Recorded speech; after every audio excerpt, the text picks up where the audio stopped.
All right. It is the top of the hour, 9 p.m. Eastern time where I'm at. I'm sure it's different time zones where you're at, possibly. Welcome to the Global Math Department. My name is Lee Natero, and I'll be your host tonight.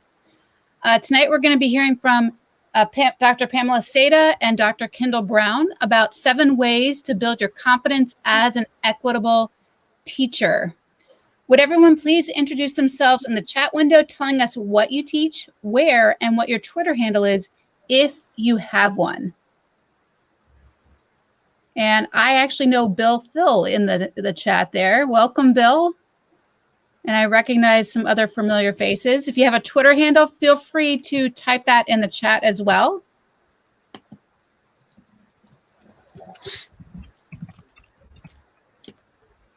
My Twitter handle is mathteacher24, and I tweet from Bethlehem, Pennsylvania, teach at Moravian University.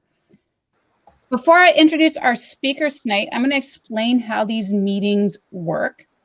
These meetings are recorded and are available within 24 hours after the meeting ends. To view the recording, you can use the same link you used to get here tonight. The global math community prides itself on being friendly and supportive. The chat room is available for topical and general conversation throughout the meeting. I'll be sure to catch your questions for the presenters to be addressed at the end of the presentation. Tonight we have 2 speakers working together, Dr. Pamela Seda and Dr. Kyndall Brown. Dr. Pamela Seda is a veteran math educator with over 30 years of experience. She's a wife, a mother of 4 adult children, and the owner of Seda Educational Consulting, creator of the Van Game Math card game, and co-author of the book Choosing to See, A Framework for Equity in the Math Classroom.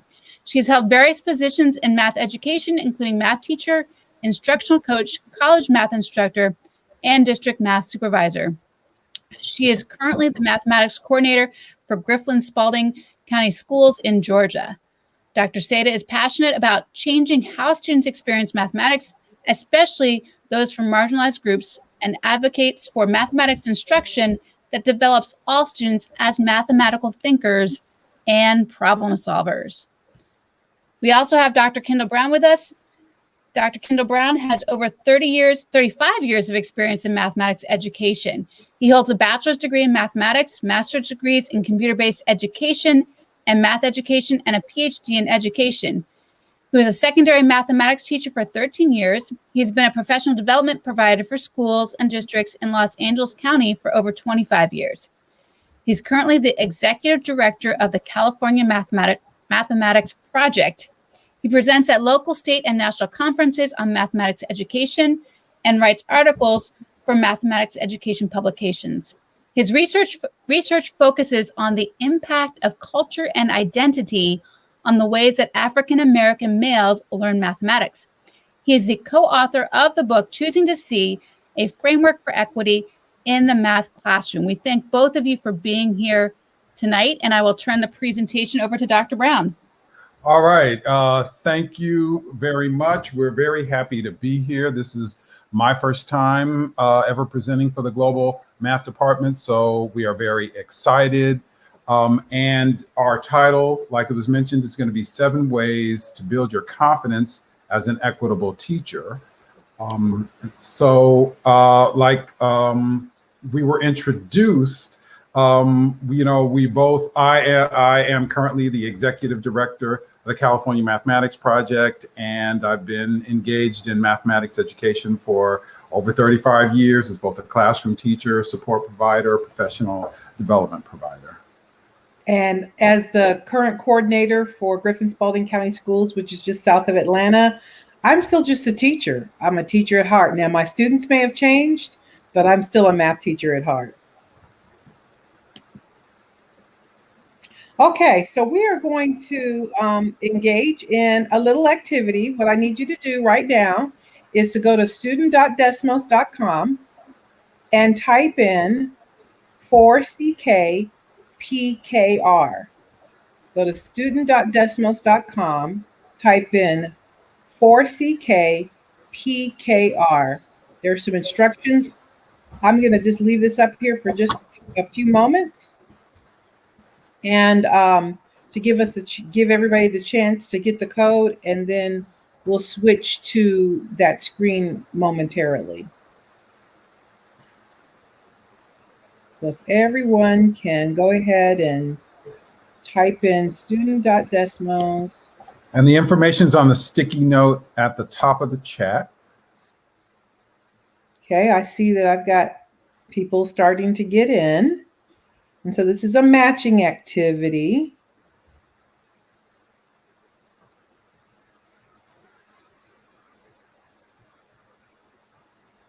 And you're just going to go and try to match the cards together. It'll give you feedback.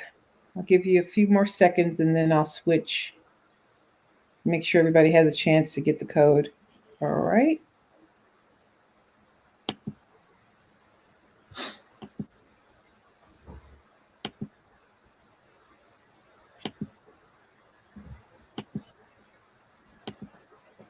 Okay, so what we should be looking at is cards to match. So if you look at the first screen, we should see there are Black dentists, Black professional athletes, Black doctors, and Black lawyers. So I'll give you a few minutes to match and see. Did this go here? I'm just arbitrarily putting some things together. Does it go that way, or does it go here and here? If you click the next screen, it will give you some feedback.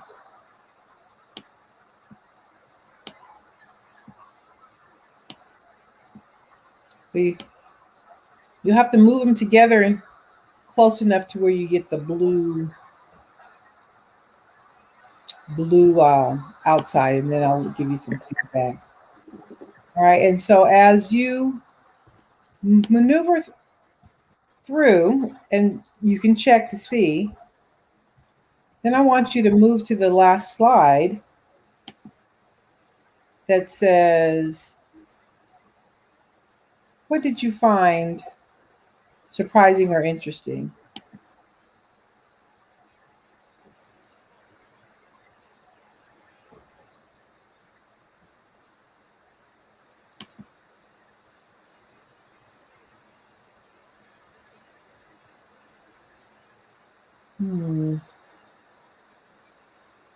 Did you find surprising or interesting?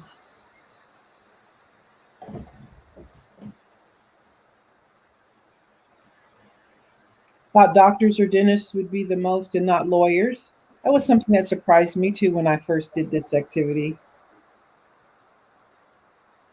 Media seems to highlight Black athletes in a way that makes us think there are a lot more Black athletes than there are. Absolutely. Yes, I was surprised to have my conjectures, assumptions were interfering with estimates on how many lawyers there were. Yeah, there's a lot of lawyers. I would have never guessed that either. Okay, well, I think as you can see, that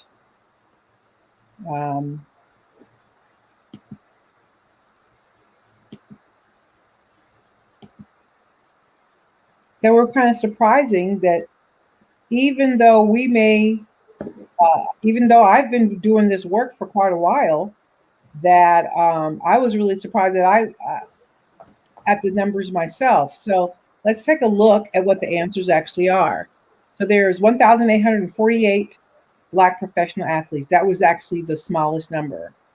And as I could see from the activity that we were doing, that was really surprising to a lot of people. So feel free to put in the chat as to why do you think so many of us were so off base? You know, I know somebody mentioned something about the media, and that played a role. Jennifer, all right, you got it right. Kudos to you.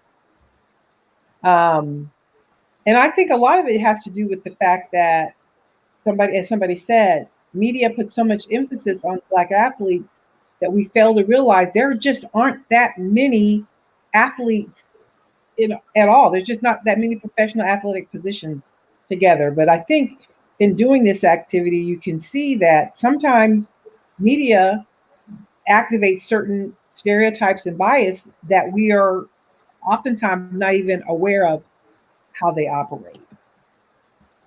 All right, so our focus in this presentation is on equitable teaching. And so, that raises the question, why do we need to engage in equitable teaching practices, right? And, one of the reasons is that we need to eliminate those stereotypes about all groups of students if we want to be equitable teachers, okay? So, so we talked about, in the title, we talk about what are 7 practical ways that you can build your confidence as an equitable teacher. And so here is a framework, and it's a way to think about how can I be more equitable. And there's 7 of them. Include others as experts, be critically conscious, understand your students well, use culturally relevant curricula, assess, activate, and build on prior knowledge, release control, and expect more. And we're going to go into a little bit more detail about each one. But if you can see the acronym down the middle, it's I See You Care.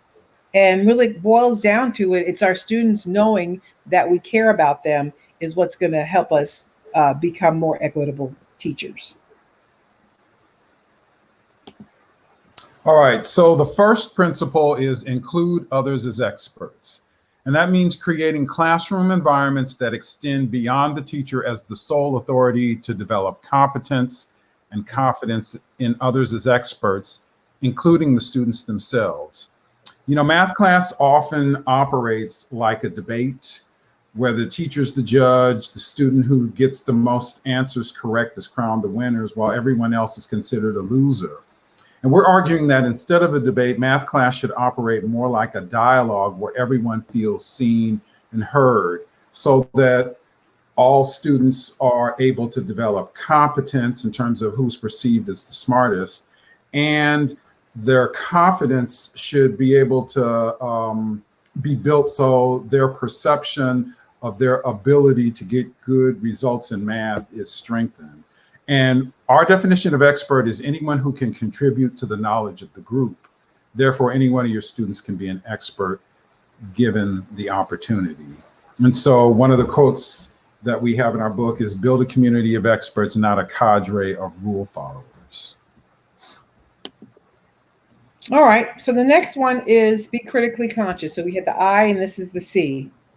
And we define being critically conscious as taking the time to understand how negative stereotypes impact your students and actively work to erase the effects of those negative stereotypes on the educational outcomes of marginalized students. And so there's 2 parts. It's taking the time to understand, that means seeing, and then choosing to do something with the knowledge that you see. And so there are actually 3 basic ways that stereotypes actually do impact our students. One is stereotype threat, and that's just a threat of being evaluated, judged by, or treated in terms of a negative stereotype. And it often causes individuals to perform worse in a domain in which the negative stereotype exists. So for example, if students are taking a test and they're told that it's a measure of their intelligence, and the very first thing that they check is your race, and they say it's a mark of your intelligence, the research has shown that African Americans in the group that had to check their race and was told it was an intelligence test actually scored lower than the African Americans in the control group. It didn't just not only work with African Americans. If it was females, if females were told that this is intelligence test or a math test, intelligence of your math ability, females scored lower. It works with athletics. They were shown that if they were told, oh, this is a test that measures your athletic ability, white males would oftentimes score lower than black males. So stereotype has been very well researched, and that it can negatively impact the performance of those who the stereotype has been triggered. Pamela, I'm going to restart your slides because somebody has told me in the private chat that like they think that there's an issue with the slides, like it's frozen on one of the slides. So I'm going to restart. I don't see it that way. I see it advancing, but I'm going to just reshare your slides again. No problem. So let me just do that 1 second here.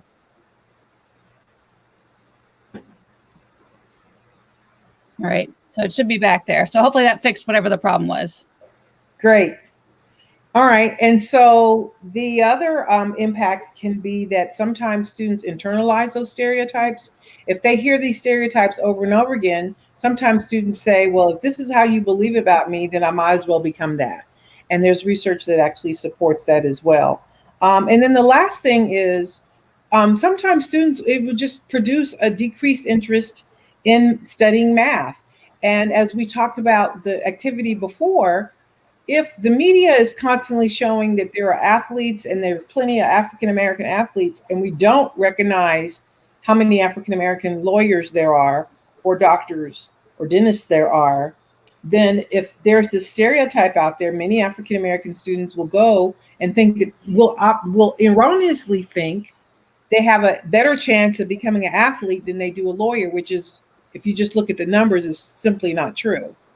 But so being critically conscious is not only seeing the negative stereotypes and how they impact your students, but actively making a choice to do something about it. And as I can see that all of you have chosen to participate in this webinar, so I'm convinced that everybody in this audience is already committed to making that difference for their students. So critically conscious says, if you don't see the problem, you can't solve the problem. All right, so the next principle is understand your students well. Learn about your students, their families, and their communities for the purpose of improving instruction, and really avoid making assumptions about students. When we understand our students well, we see beyond their labels and beyond the statistics to the variety of talents, strengths, and skills we might be able to draw upon to make mathematical connections and improve instruction. And so one of the strategies that we use to understand our students well is having them to write math autobiographies where they talk about what their experiences have been in mathematics. And, you know, I've done this activity with both students and adults, and oftentimes a mathematical autobiography with an adult will oftentimes reveal a lot of math trauma. I mean, I've had adults talk about, they can remember the exact moment when they turned off in math. It was when they were in 3rd grade and they had to do that timed multiplication test, and they just couldn't complete 100 multiplication problems in a minute. And they've always felt like a failure ever since then. Right. And so it's important that we understand what have been the students' experiences, both positive and negative, so that, you know, we don't make assumptions and we can either, you know, try to mitigate the negative experiences and build on the positive experiences. Right. So spend more time studying your students rather than studying their statistics. All right, so we've done ICU, and this is the second C, which stands for use culturally relevant curricula. And the way we define that is to use instructional materials in ways that help students see themselves as doers of math and help them overcome the negative stereotypes and messages regarding who is mathematically smart. And I often think about, what are those images that we have about people who are mathematicians or people who are good at math? I think most of us can think about this. It's probably, if you think about a mathematician, you probably can think of somebody who looks like Einstein, white male, crazy looking hair, or Urkel with the pocket protectors. And so there's this image that mathematicians are nerdy, socially inept, and most kids don't identify that. They don't want to be that. So for them to think that, oh, they could be something that requires a strong mathematics background seems very distant for them. And so I include this picture here It's a event that was sponsored by the National Organization of Minority Architects. And, all these people are architects. My daughter is the one that's there in purple. And I do that because I wanted to share a story that, my daughter, in my house, I was a math major. My husband was a computer science major. So math and science came easy for all of our kids. But my oldest daughter was also very artistic. And I made the suggestion to her probably when she was in elementary school. Oh, I think architecture would be such a great job for you. And, my daughter was like, no. And I think she said no just because mommy said it, because what does mommy know when you're in elementary school? But so she actually was in Girl Scouts and they took a field trip and she actually got the chance to hear a Black female architect. And that was sometime in middle school. She made the decision then, I'm going to be an architect. I'm going to go to Georgia Tech and I'm going to become an architect. And she did.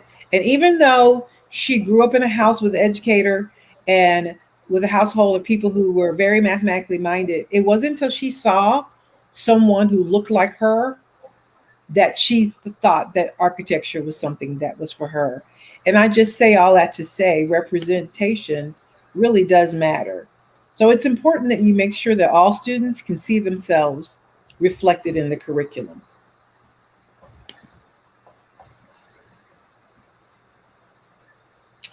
All right, so we've done I, C, U, C, and this one is A. Assess, activate, and build on prior knowledge. This means value the prior knowledge that students bring to the classroom, both personal and cultural, and leverage that knowledge as a resource for creating new knowledge. And so the reason this is so important is because oftentimes, because of stereotypes, when we see certain behaviors from students, we will automatically assume that, oh, this is not, they don't know anything. They don't know anything about this. They just automatically assume that they don't know anything. And so we'll go and reteach them everything because we're assuming that they don't know anything. And the thing is that no one comes as a blank slate. Every person knows something about a topic. Even if it's informal knowledge, there's something that they know. And it's important for us to assess and activate whatever that prior knowledge is so that we can make connections. And we know that that's how the brain remembers, and that's what we need to do. So I have this story that I share in my book where I talk about how I was teaching college and I was teaching this class called Introduction to Math Modeling. And it was a freshman level course for people who didn't need to take another math class again. It was a terminal math course. And so I was supposed to be teaching a lesson on piecewise functions. And the example from the textbook was health insurance. And they were going to be talking about the fact that when you, at the beginning of the year, that 100% of your, you pay 100% of your medical bill, until you meet your deductible. And then when you've met your deductible, then you only pay 20% of your bill. And health insurance pays 80%. And then after you've reached your plan maximum, then you pay 0% of your bill. And so if you were to graph that, it would be a piecewise function. I had all these tables, Excel spreadsheets, graphs, ready to go. I was armed with all of that. And I went to my class to start teaching it. And I didn't get probably maybe 2 minutes into her hand goes up. What's a deductible? How do you know how much you're supposed to pay? I spent the vast majority of the class trying to explain how insurance works to 18 and 19-year-olds. And when I realized it was such a fail, I walked back sheepishly to my office trying to think about, okay, where did I go wrong? And I realized 18 and 19-year-olds know nothing about insurance, and why it's a real life example, whose real world? It wasn't their real world. So I was not able to connect the math to anything that made sense to them because I didn't consider my audience. So the next day I came back and I said, here, I drew a picture of a piecewise function. And I said, this is what I was trying to teach the other day. Can you give me examples? And somebody says, oh yeah, like our cell phone plan now. I know I'm telling my age now because this was a while back when you paid by the minute. And yeah, it's like a cell phone plan that you pay so-and-so a flat rate until you reach over your minutes, and then you pay a certain percentage per minute. And then somebody said, well, it's like our tuition. You know, we pay so many credit hours until we reach until we get to 12 hours. And then after 12 hours, you can take as many credits as you want, and it's still a flat rate. And I was just so pleasantly shocked at how my students were able to share with me things that were able to connect to them. And that's when I learned that lesson about how important this is, that you have to consider the knowledge of your students. And if you just start with what you think, you may crash and burn like I did. So the saying for this is, instead of worrying about what students don't know, find out what they do know and build on it. I wish I had known that lesson before I taught that piecewise functions lesson. All right, so the next principle is release control. Empower your students to take ownership of their learning by focusing on sense making and allowing them to make choices about things that are important to them in the classroom. Releasing control is not about letting students do whatever they want to do in the classroom in the name of freedom and liberation. It must be coupled with high expectations. Teachers need to be gate openers and not gatekeepers. So two things have to happen for this redistribution of power to occur. First, teachers need to shift the focus of mathematics instruction away from answer getting techniques to focus on sense making. And then teachers must give students choices about what they learn and how they learn in the classroom. So one of the stories that's in the book talks about Akil, and Akil was a 10th grade, a high school, a sophomore in high school. And Akil was taking pre-calculus. He got a C the first semester and a B the second semester. The policy at Akil's high school was that in order to take calculus, AP calculus, you had to get a recommendation from the pre-calculus teacher. And so when Akil approached his teacher to ask if she would sign the form, she told him no, she wouldn't sign it because he wasn't mature enough. And so Akil, told his parents what happened. And so his parents approached the administration and had a conversation with the principal, who determined that regardless of what the teacher did, Akil would be enrolled in the AP calculus course. But in the meantime, Akil went back to the teacher and argued his case as to why she should sign the paper and gave reasons why and convinced her to sign the paper. Now, luckily, Akil had the agency to go back and challenge his teacher and fight for, what it is that he wanted. Not all students have that same amount of agency, right? So we really have to, and I also think about what did the teacher have to lose by signing that paper and allowing the Akil to go on to, that next level of course. I mean, this whole idea of the teacher just decided to be a gatekeeper, right? So anyhow, Akil did go on to take AP Calculus, and he was successful, and he's currently a senior at Tulane University. Akil also happens to be my son, okay? So it's a very sobering fact that many of our students learn in spite of us. So never forget that students drive the learning, not us. And then the final principle is expect more. Hold high expectations for all students and avoid deficit views of diverse learners. We need to identify students in terms of their strengths rather than their weaknesses. When we're looking at student work, we need to start with what does the student know as opposed to what did they do wrong, right? Lisa Delpit talks about this whole idea of being a warm demander, where you hold students to really high standards, but you give them the social and emotional support that they need to meet the standards, right? And, you know, Joe Bowler and others talk about this whole idea of wise feedback. So often in mathematics classrooms, students get their test papers or their homework assignments back with big red C's and X's on it, and no real feedback that's going to help them move forward.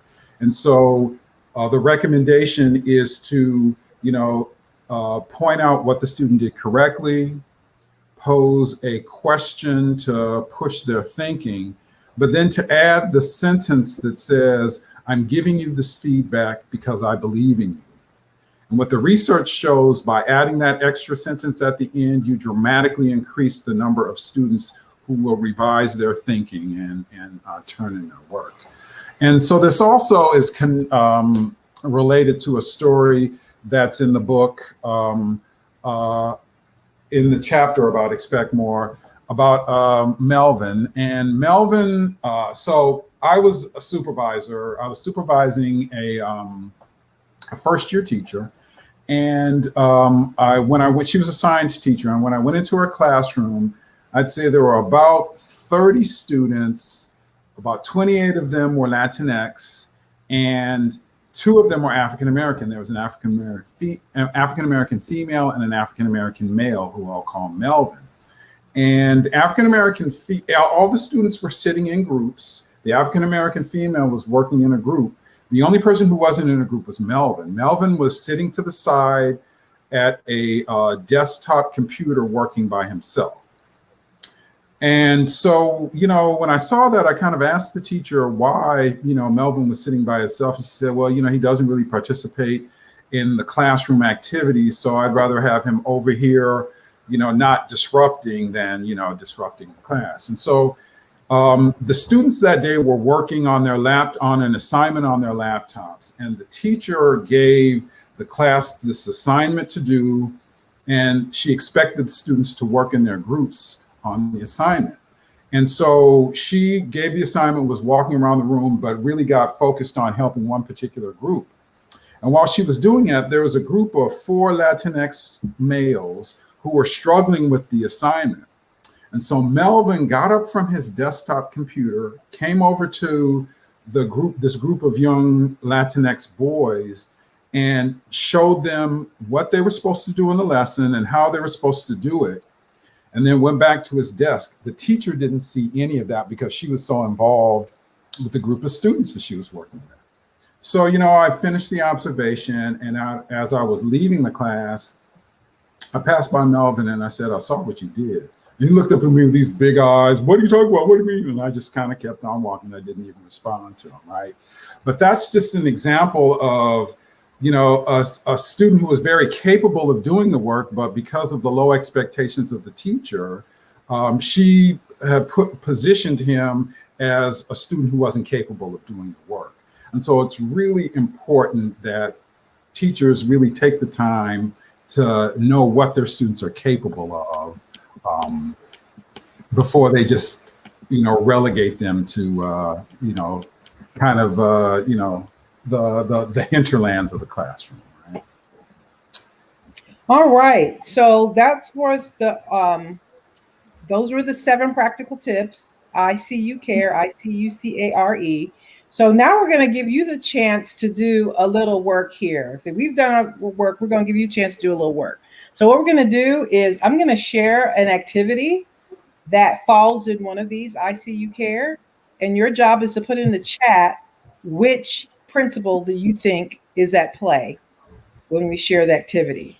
So one activity or one thing that I've done is I've had word problems. So let's say I have a word problem. This word problem I just did recently. I got it off the internet. It said a bat and a ball together cost $1.10. The bat cost $1 more than the ball. How much did each one how much was each one separately? So I decided to take that problem, and I remember I had some of my students who like to braid hair.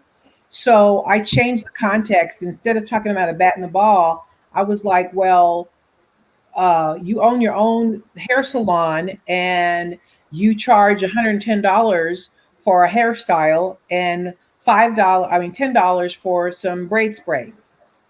And I'm sorry, I messed that up. You charge $110 for a hairstyle and the braid spray. How much do each one cost separately? So I changed the context of that problem to something that I felt like my kids would be interested in. So which of these principles do you think are in operation? Which is the ICUCARE, and why? Well, you don't have to say why. We can do that later, but put that in the chat, please. Which one do you think it is? Okay, I see Mimi. She's the first one. Thank you, Mimi. All right. Yep. Catherine, you noticed that too. Understanding your students well. I had to know that my students like to braid their hair. So that's something that I had to listen to my students talk. And oftentimes I had to listen to my students talk outside of math class or like not about math to figure out things about them. Yes. So I agree with both of those things. Use culturally relevant curricula and understand your students well. So Kyndall, do you have an activity that you want to put out there, or? Oh, I wasn't prepared for this. I can come up with another one if you want me Okay. to. I'll do another one and I'll let you come up with another one. So there's this other activity that I've done. It's called Find Someone Who. I just take a worksheet of problems. It could be any problem. It could be a textbook, but it's just a worksheet of problems. And instead of having students work the problems, what I do is I switch it up a little bit and I have students go ask someone to explain to them how to do the problem. So they don't write their own answer or own solution. They go to someone and have them explain the solution to them. So they only write what somebody explains to them. Once both of them agree that the problem is worked correctly, the explainer then signs the problem. And then they go to another person and ask someone else to explain the problem. So basically everyone is an explainer and explainee, right? A teacher and a learner. I do allow myself to be a teacher for only one problem. I said you can only use me once. You can't use me for more than one problem. But oftentimes I might pick out the student that I know struggles the most, or maybe a student who's a low status student in my class. And I'll say, do you know how to do this one? It might be the hardest one. And I'll explain to them the hardest one. And then I'll point out to the class, Jeffrey, he knows how to do number 12. If nobody knows how to do number 12, Jeffrey knows how to do number 12. And I've used that activity that way. So that's called Find Someone Who. So I see, Bill, you're already on top of things. You've put in a guess. Let's see what other guesses we see. Wow. Release control. Include others as experts. Yes, I thank you for Lee for saying the last one about a lot of students don't see themselves as experts. Expect more. Yes. Expecting more. That means we expect students to teach each other rather than us having to be the teachers all the time. Absolutely. Thank you. So as you can see, one activity can hit several of the principles, which is why I think it's important that this really is a framework. It's a way to think about your instruction. So any activity that you do, you're thinking about, how can I incorporate these pieces to make my classroom more equitable? Thank you. Kyndall, you have one? Let's see. So one of the activities that we describe in the book is an activity that looks at different communication styles. And so we have the students choose between a hawk, a turtle, a tiger, and a rabbit. And they choose which one of those communications, which one of those animals best reflects their communication style. And then they get together in groups to talk about what are the characteristics of that particular communication style, how they interact with all of the different other communication styles. And then they talk about what's the best way for each one of the other communication styles to communicate with them. So where would that activity, which one of the principles would that activity fall under? Okay, understand your students well.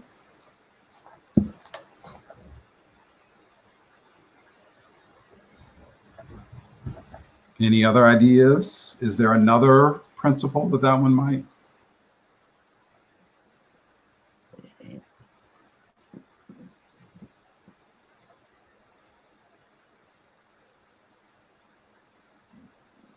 Assess, activate, and build on prior knowledge, right? Okay, yes, definitely. You would build on this because you can use that to think about how you might group, which students you might group together, excuse me, based upon their communication styles, right? So definitely.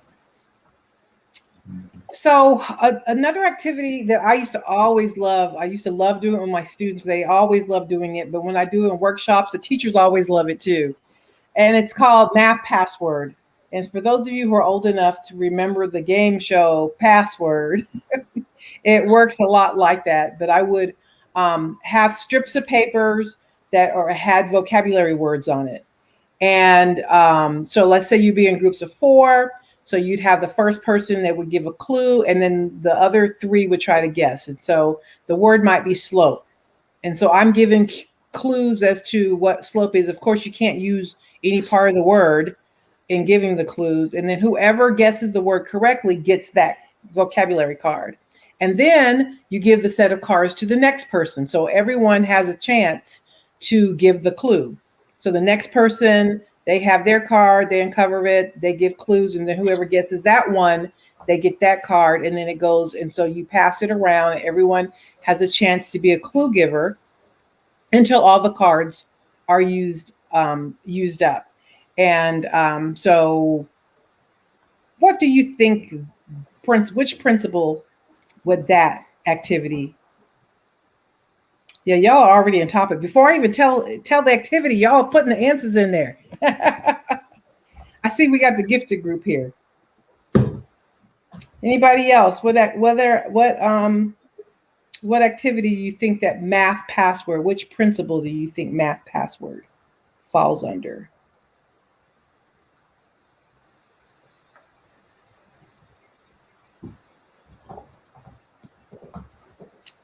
Yeah, so it's definitely, I've used it as an assessment. I've used it, it can assess what kids know, what sometimes it's even informal knowledge. Sometimes they may not have a clue about the math understanding of the word, but it reminds them of something. So, if they say slope, they might say skiing. That has nothing to do with rise over run. But that lets me know, okay, well, I might be able to connect when I get ready to teach the lesson on slope. I can connect that to something they already know about a mountain. I also use it to activate prior knowledge that some of them might have forgotten, but in the activity, they learn. It's like, oh, yeah, I remember this. It helps bring to their knowledge things that may have been buried back there. And then it also helps build prior knowledge. There were students who might not have had a clue about a word. And during the activity, they listen to their classmates. They learn. And it's a very non-threatening way to be able to learn vocabulary. All righty. Well, y'all have done a great job of identifying those activities. So I'm going to allow you to now ask some questions. So what questions do you have? I'll say one that I saw in the chat, and actually it's because I put it there because I'm kind of curious. Like, for students to see themselves as experts, sometimes that can be a struggle, especially if they've had those issues with, the fast facts, math tests that they struggled with. And, for the student that is really hesitant to share, because they're just paralyzed by fear over being wrong, even though they have good things to contribute. How do you work with students like that? Do you want to start, Kyndall, or you want me to start? You can start. Okay. So first thing I think is important is that we need to redefine what it means to be an expert. Mhm. And as we mentioned earlier, an expert is anyone who can contribute knowledge. You know, the traditional view of expert is I know everything, and that we know no one knows everything. So that's the first thing, is to redefine. If you have something to contribute, then you can be an expert. That's the first thing. And the second thing is that create those structures so that giving information and receiving information is everyone's responsibility. Like, create that community of learners so that everyone understands that there are times I'm going to be a teacher and I'm going to teach what I know, even if it's one thing, I can teach that. And there's times that I'm going to be a learner in receiving. And that's one reason I like that activity, Find Someone Who, because it normalizes giving help and getting help. And if I find that student, that low status students who struggled, you know, maybe that quiet student that doesn't see them as an expert, and I make sure that I teach them how to do the hardest problem and they understand how to do the hardest problem, it really builds their confidence that when they have the opportunity to teach that problem to some of the, you know, high flyers per se. So that's the other thing. And then thirdly, I would say, well, it's still connected to structures, but is create collaborative groups. And there's a lot of strong research that comes from Dr. Leodol's work, the author of Building Thinking Classrooms, about visibly randomized groups. And that if you change groups every day, students will then eventually learn to give and receive knowledge on a regular, because that's the natural order of the classroom. And there's lots of research that says that students, the high achieving students and the low achieving students, they all learn in that environment to both give and take information. Yeah, and you know, this typically in mathematics, who's considered smart is who can perform procedural calculations with speed and accuracy, right? And so unfortunately, that's what's been kind of perpetuated in mathematics education about who's good at math. And what I found is when you start using more open-ended types of tasks that don't have some set solution strategy to it, that kind of levels the playing field, because I've seen low status students solve some of these open-ended problems better than the high status students, right? So it's like Pam was saying, redefining what it means to be good at math. And so we've got to really rethink things like time tests, right? And that, you know, there's some kind of time limit on your knowledge, right? We've really got to rethink some of those kind of traditional practices in the math classroom. So I see Jennifer has a question on tips on engaging parents. So that's interesting. It's funny. I just met with our parental engagement liaison in our district just today, and we're planning parent community engagement meetings. And what we're planning on doing is engaging them in cooperative, collaborative problem solving. I think the challenge is people have certain beliefs, just like we said, we have to redefine what it means to be an expert. People have beliefs that are based on their experiences. And if we want to change their beliefs, they're not going to change unless their experiences change. So if all parents have known was teacher get up there and give these clear explanations, the students take notes and reduplicate those procedures. If that is all they've experienced, for you to tell them something different doesn't compute. It doesn't fit within their schema. So what we have to do is we have to provide those new experiences.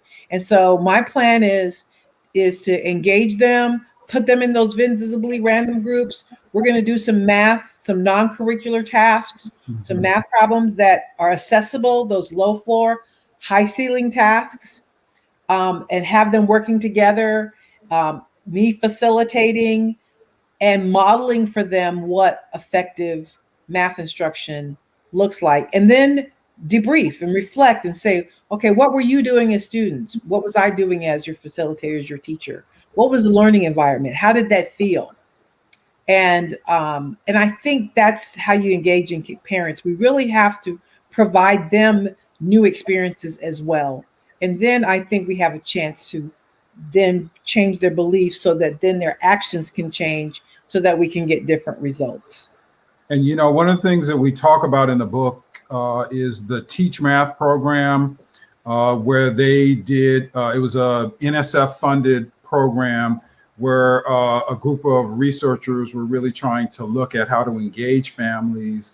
And what they did was community walks, right? So they went into the community where the students live and walked the neighborhood to try to find examples of mathematics being used in everyday life. And one of the lessons that they developed was focused around the lavanderia or the laundromat, right? And so they came up with some really, you know, some grade level appropriate questions for students to think about in terms of, you know, the cost per load of washing, and if you have this many loads, how much is it going to cost? If it costs this much to wash and this much to dry, you have these many loads, how much is it going to cost you to do the laundry? And so it helped both the parents and the students understand the ways that mathematics is used on a regular basis in the community. And so it supported both the parents to help them understand more of the mathematics and help them to realize that, you know, they use mathematics in their daily life on a regular basis, and relevant mathematics, right? And also helps the students to see that mathematics is all around them and that their parents actually do engage in mathematics, right? So I see Rebecca has asked a question about using this with administrators to think about detracking systems. And so administrators have come through the same traditional educational math educational structures as parents. And I think they have to have new experiences as well. And unfortunately, there aren't a lot of spaces to where we have administrators doing mathematics, right? But we have to create those spaces. And so I think if we help administrators see and experience effective math instruction, then you have a chance to then challenge those beliefs system, because there's a belief system that undergirds tracking. Mm-hmm. And that belief system is that the smart kids are held back by the low achieving kids. And if we really want to for smart kids to excel, we have to separate them. That's that belief system. And in a traditional setting where you are just mimicking procedures and you're listening to a teacher talk, there's no interaction between, or no mathematical discourse, there's no collaboration that makes sense. But if administrators can see that low achieving students, high achieving students, special ed students, all a mixture, that diversity actually is a strength, and they see kids learning and engaged in ways that they weren't engaged before, then they can answer the question. Then they have to be left with the question, why do we need track classes? Like, why do we need that? And so I believe that we have to create structures in our schools and in our systems so that tracking no longer serves a need. Right. And, you know, so San Francisco Unified is an example of a school that has really done, a school district that's done a really good job in terms of detracking. There's no acceleration at middle school. All students start 9th grade in Algebra 1, and acceleration there aren't any opportunities for acceleration until after geometry, right? And it's been, you know, a huge journey. But, you know, when I talked, Lizzie Hull Barnes is the math coordinator for the district. And what she says that she's been saying to parents who come and, try to push back on the idea is that, the old system led to racialized outcomes, and that's unacceptable. We just can't accept that, and we refuse to continue with the system that leads to these racialized outcomes, right? But you have to understand there is a huge movement or contingency or constituency of parents who like tracking. They like for their students to be, the privileged ones, the chosen ones, those few people who make it into that one AP calculus class at the high school. So a lot of work has to be done to really communicate, just like Pam was saying, to parents that your children are not going to miss out on anything. They're still going to be able to get into college, but we want that for all students, right? So it's kind of a moral imperative that we're talking about, right? So I see that Juan has a question about online class. You have 35 to 40 students in an online class. Any tips or suggestions? So one suggestion that I have is I say this is the one tool that you need in an online class, and that's Jamboard. Jamboard is a wonderful tool. It's a collaborative space to where I think you can have up to 100 people at one time on one Jamboard. So I think I've been in a conference that when it was over 100 people, it kind of got a little glitchy, but obviously you don't have that many. And so then you can do breakout rooms and have students collaborate. So Peter Liljedahl talked about the fact that 3 was the ideal number to maximize the number of students who were thinking. But in an online environment, he said 5 was. So you can actually visibly randomize your groups so that 5 are assigned to a group, and you can put 5 kids on a Jamboard, and you can have them working problems collaboratively. They can talk about and discuss it in a breakout room, or if it just depends on what the problem. If it's a brainstorming session, that's the thing about Jamboard. You can actually just put ideas on a Post-it note and just put them out there, and lots of different people can brainstorm ideas before you even really get into a problem. So those are the 2 major suggestions I have for online: is create that collaborative space using Jamboard. Desmos is also another tool that you can. It's not quite as interactive as Jamboard, but when people put in, just like you just did today, sometimes when you put a response in, then you'll see 2 or 3 other people's responses. So that's another way for the interaction to happen between students. Right, and I agree. Definitely the use of breakout room. I mean, what the problem is, we've been spending all this time over the last 20 or more years really trying to get students to collaborate with one another in a face-to-face classroom, and then we're put online. And so the challenge has been, how do we continue that collaboration? So I would agree, the breakout rooms, Jamboard. I've been seeing a lot of teachers use Padlet as a format to get people to share their ideas and share thinking. Nearpod and Desmos have these functions that I like, where students can only advance so far through the slides, and you kind of control how far they can advance. So that allows you some amount of control. And I definitely agree with the Desmos, because not only can you control how they advance through the slides, but you can see the student work in real time, and you can have students share each other's Pear Deck too. Exactly, Robin.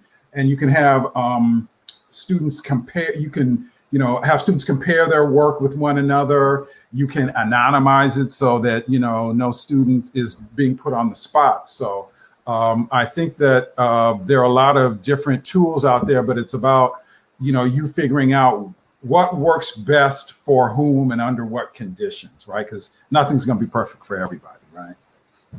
So we are almost to our time. So we don't want you to leave without a call to action. We want to make sure that there's something that you do as a result. So think about some specific actions that you can take this week, something you can start on this week. And think about a person that you're going to tell. You're not going to only think about it, but think about a person that you can tell that can hold you accountable for doing that. Because we want to make sure that we're not just talking about equity, but we're making a difference, and we're engaging in those actions that are going to create equitable classrooms. And this is our contact information. So please keep the conversation going. And we actually just started a Facebook group called Choosing to See Math Equity. So if you search that on Facebook, you can join our Facebook group and continue the conversation. Mm-hmm. And if you really like the book, we're asking you to go on Amazon and write a review for us, okay? All right. Thank you so much for presenting tonight, Dr. Seda and Dr. Brown. We're really, really grateful that you were here tonight. And if you have any other questions for them, please feel free to reach out to both of them at their email addresses and their Twitter handles, or join that Facebook group that they had mentioned earlier. So I just want to mention that we do have a session coming up in 2 weeks. And this is a session called Same But Different, a language-based routine to promote equity. So continuing with kind of an equity focus.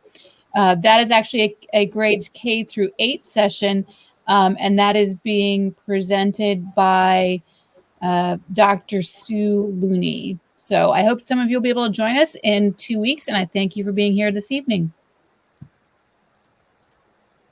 So long, everyone.